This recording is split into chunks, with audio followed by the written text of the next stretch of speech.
como les decía, amado hermano, perdones. Como no todos entendemos las lenguas, me incluyo. Yo me incluyo, hermanos. No todos podemos entender las lenguas o el don de lenguas. No siempre son entendibles, ¿cierto? Claro que no. ¿Saben por qué? Porque existen diferentes formas de hablar en lenguas. La primera de ellas consiste en la edificación de nosotros mismos en el Espíritu Santo.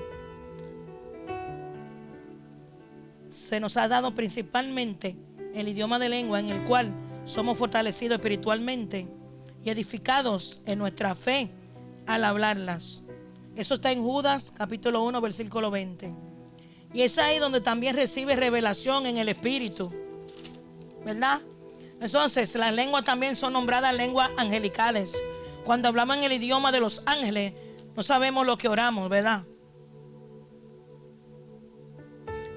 Nadie lo comprende.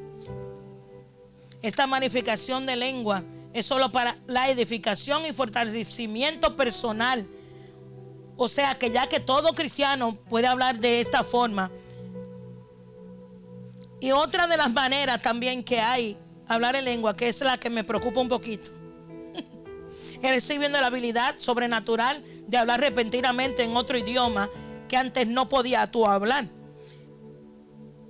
Esto sucedió en el libro de los Hechos, en el día de Pentecostés. ¿Se acuerdan? Los discípulos que comenzaron a hablarle acerca de las maravillas de Dios en el mismo idioma al pueblo que estaba ahí presente. ¿Se acuerdan? En Hechos, capítulo 2, versículo del 1 al 11. Y lo que sucedió ese día de Pentecostés fue que recibieron el don de lengua manifestándose en ese momento. De esa misma manera pudieron extender el evangelio a todos los pueblos de la tierra. Y una tercera forma de hablar en lengua es el idioma de lengua y que hablamos dentro de la iglesia, que es la que le quiero compartir. Y a la vez se puede traducir esto.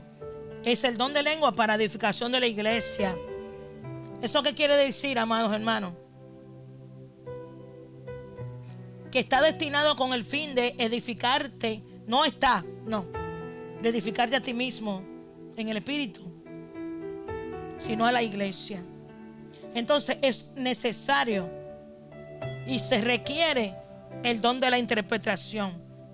Porque cuando una persona está siendo usada por hablando en lengua en medio de una multitud, de un lugar, hermanos, tiene que haber interpretación de lengua obligatoriamente. Porque mire, hermano, usted no puede estar hablando en lengua.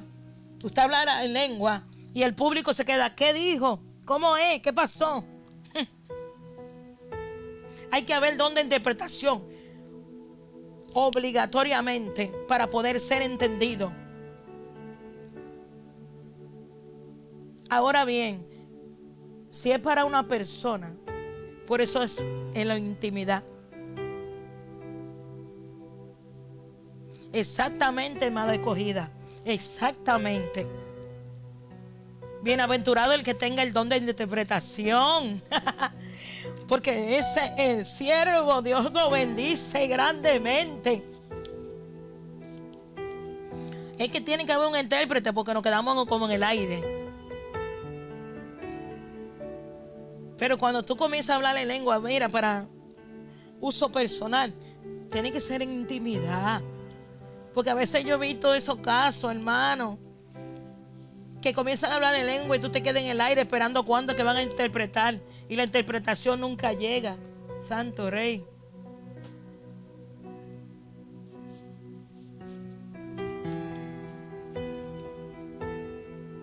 Esperando.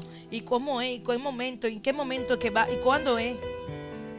¿Y cómo es? ¿Y cuándo es que va a llegar esa palabra? Y uno espera y espera la palabra. Y la palabra nunca llega. Bueno, como yo no tengo ese apuro, hermano, yo le digo la verdad. Yo no tengo ese apuro de aprender en lengua. Si Dios me lo da, amén. Ya es otra cosa.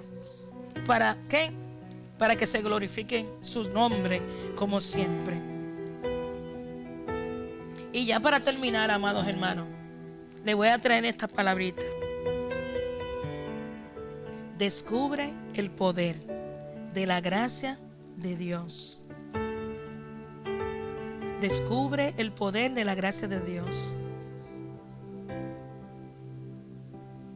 Porque recibimos gracia cuando se nos concede un favor de forma gratuita y sin merecerlo. Es que cuando hablamos de la gracia de Dios, nos referimos a todas las bendiciones que Él nos concede, porque a Él le place, porque a Él le da la gana. Especialmente la salvación y el perdón de nuestro pecado. Como dice en Romanos capítulo 5, 8. Pero Dios demuestra su amor por nosotros en esto: en cuando todavía éramos pecadores, Cristo murió por nosotros. Pero Dios demuestra su amor por nosotros en esto. Vuelvo y repito: en que cuando todavía éramos pecadores, Cristo murió por nosotros. Hermano, ¿qué es la gracia de Dios? ¿Qué es la gracia de Dios?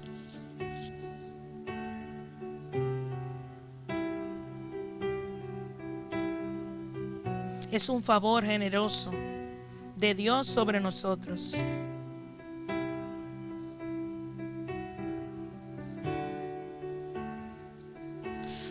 Oh Rey, Dios nos ha mostrado su gracia cuando nos perdonó y al tratarnos con misericordia en el lugar, porque Él pudo hacerlo, hermano, en dejarnos con nuestro pecado, sin perdonarnos, sin salida, mira. Entonces podemos entender que la gracia ha hecho posible la manifestación más maravillosa del amor de Dios para con nosotros. Entonces, Dios estuvo dispuesto a enviar a su Hijo Jesús a morir en la cruz para que todos tengamos la oportunidad de recibir salvación y vida eterna. O sea, ninguno de nosotros lo merecía, pero Dios es un infinito amor. Él decidió concedernos ese gran regalo. En Efesios capítulo 2, versículos 8 y 9 nos dice: porque por su gracia ustedes han sido salvados mediante la fe. Esto no procede de ustedes, sino que es el regalo de Dios, no por obras, para que nadie se jacte. Santo Rey. Es por la gracia de Dios que somos salvos, hermano. No hay nada que podamos hacer para ganar la salvación de nuestras almas. Dios es Dios. Él es el único con poder para perdonarnos, el único que puede quitar el pecado de nuestra vida. Esto lo hizo enviando al Cordero perfecto, Jesús, a morir en la cruz por nuestro pecado. Al aceptarlo de corazón, es aceptarlo como nuestro Rey y Señor, es que recibimos el regalo de la vida eterna.